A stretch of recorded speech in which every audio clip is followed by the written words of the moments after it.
Hi friends எல்லோரும் எப்படி இருக்கீங்க? நல்லா இருக்கீங்கன்னு நினைக்கிறேன். இன்றைக்கி நம்ம என்ன விலாக் பார்க்க போகிறோம் அப்படின்னா, இன்றைக்கி வந்து ஆடி 18. ஸோ நாங்கள் கோயிலுக்கு கிளம்பிட்டோம். அந்த விலாக் தான் நீங்கள் பார்க்க போகிறீங்க. புதுசாக யாராவது நம்ம சேனலை பார்க்குறீங்கன்னா சப்ஸ்கிரைப் பண்ணிவிட்டு பாருங்கள். வாங்க வீடியோக்குள்ளே போகலாம்.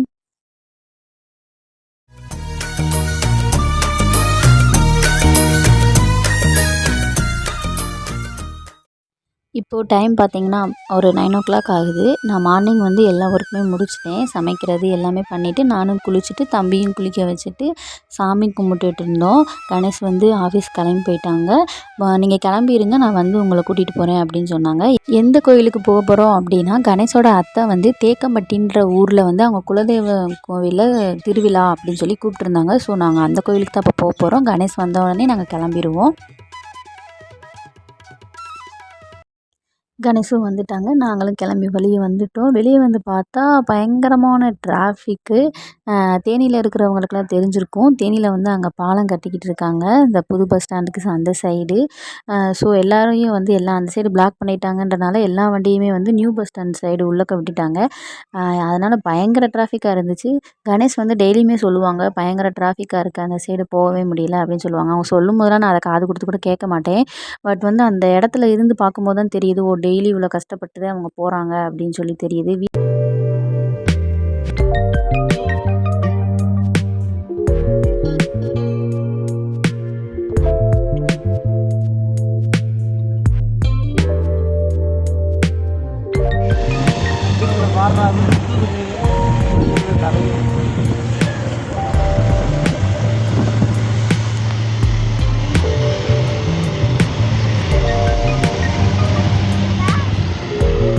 தேக்கம்பட்டி எவ்வளோ வருது?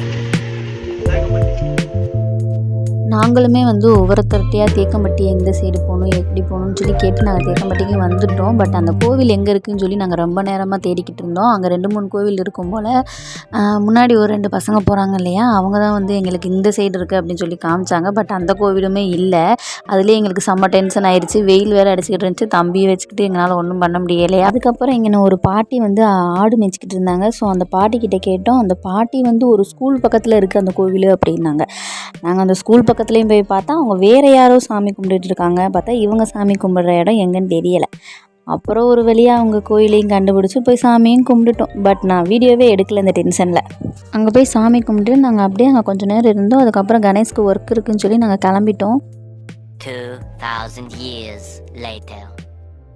இந்த வீடியோ வந்து அப்படியே நான் நெக்ஸ்ட் டே சண்டே வந்து எடுக்கிறேன்.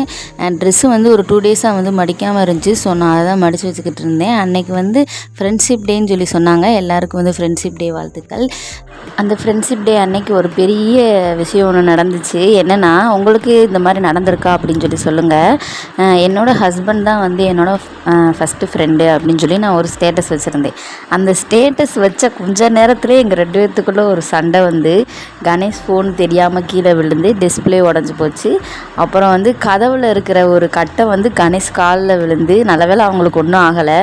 அதாவது நம்ம ஹாப்பியாக இருக்கோன்னு சொல்லி ஒரு ஸ்டேட்டஸ் வச்சது ஒரு குத்தமாக, நம்ம ரியலாகவே ஹாப்பியாக இருந்தாலும் சேடாக இருந்தாலும் பார்க்குறவங்க வந்து இவங்களுக்குள்ளே ஏதோ பிரச்சனை இருக்கா இல்லையா அப்படின்னு தான் பார்க்குறாங்க.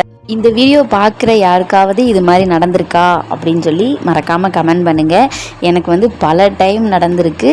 அதில் வந்து இது ஒரு குட்டி பார்ட்டு தான். இந்த இதையெல்லாம் ஏன்டா வீடியோவில் சொல்கிறீங்க அப்படின்னு சொல்லி நீங்கள் நினைப்பீங்க. உங்கள்கிட்ட வந்து ஷேர் பண்ணணும்னு தோணுச்சு. எல்லார் லைஃப்லேயும் கண்டிப்பாக 100% நான் அடித்து சொல்லுவேன். கண்டிப்பாக எல்லாருக்குமே இந்த மாதிரி நடந்திருக்கும். யாராவது ஒருத்தர் 2 பேராவது நம்ம வீடியோவை பார்த்துட்டு கீழே கமெண்ட் பண்ணுவாங்கன்ற ஒரு நம்பிக்கையில் தான் இதையும் நான் ஷேர் பண்ணேன். யாரும் தப்பாக நினச்சிக்காதீங்க. அப்புறம் வந்து நம்ம ரொட்டீன் ஒர்க்கு தான் பார்த்துக்கிட்டு இருந்தேன் ஃப்ரெண்ட்ஸ். அப்புறம் நைட்டு ஃபுல்லாக எல்லாத்தையும் எடுத்து வச்சுட்டு வெசல் வாஷ் பண்ணிவிட்டு கிச்சனை ஃபுல்லாக டீப் க்ளீன் பண்ணிவிட்டு அதுக்கப்புறம் தம்பிக்கு பால் காய்ச்சி பால் தம்பிக்கு கொடுத்துட்டு அவனை தூங்க வைக்கிறதுக்கு இந்தான்னு ஒரு 12 ஆயிரும். அப்புறமா தான் நாங்கள் தூங்குவோம். இதான் என்னோடய டெய்லி நைட் ரொட்டீன். இப்படி தான் இருக்கும்.